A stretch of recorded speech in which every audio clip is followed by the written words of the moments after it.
Well, indeed, let's now go over to Nyeri, where the Kenya aviation industry has received a major boost in its capacity building efforts following the donation of an aircraft to one of the few aviation training institutions in the country.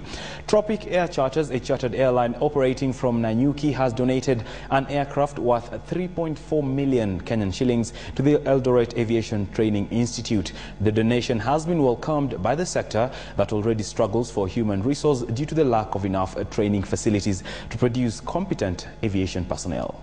Here now is Carol Derry with our story.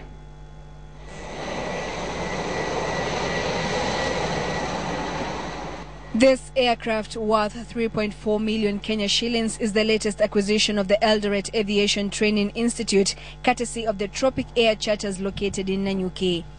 Everything is there, the engines, the propellers, everything is there. So now we'll dismantle this aircraft and we'll send it to Eldoret. The fate of the aviation industry, according to stakeholders in the sector, is precarious as Kenya lacks the adequate number of aeronautical engineers required to propel the industry forward. While donating the Piper Aztec light aircraft to the institute that started its operations in 1999, Jamie Roberts, the chief executive officer of Tropic Air, said capacity building is critical for the future of the industry. We don't have enough licensed engineers. You know, in Kenya you can become qualified, but then you must go and you must get your licenses from the Kenya Civil Aviation Authority. And in order to get those licenses is quite difficult.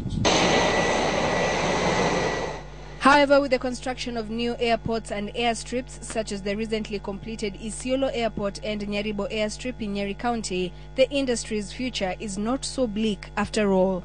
Now we've got a lot more international airfields. We have Eldoret, we have Kisumu, Nairobi, obviously, Wajir. It's useful for us to be able to clear customs in many places, as opposed to in the very early days it was just Nairobi. Training of staff such as aeronautical engineers is costly, and the aircraft donation to the institution will go a long way in churning out more aviation personnel.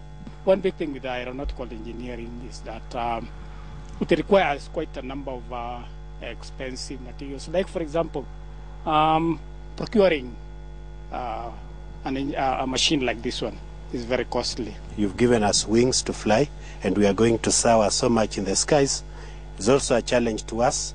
This being an election year, the industry is likely to face challenges as tourism might be affected until after the elections. According to stakeholders, there is need to increase the number of qualified aeronautical engineers if at all the industry is expected to flourish.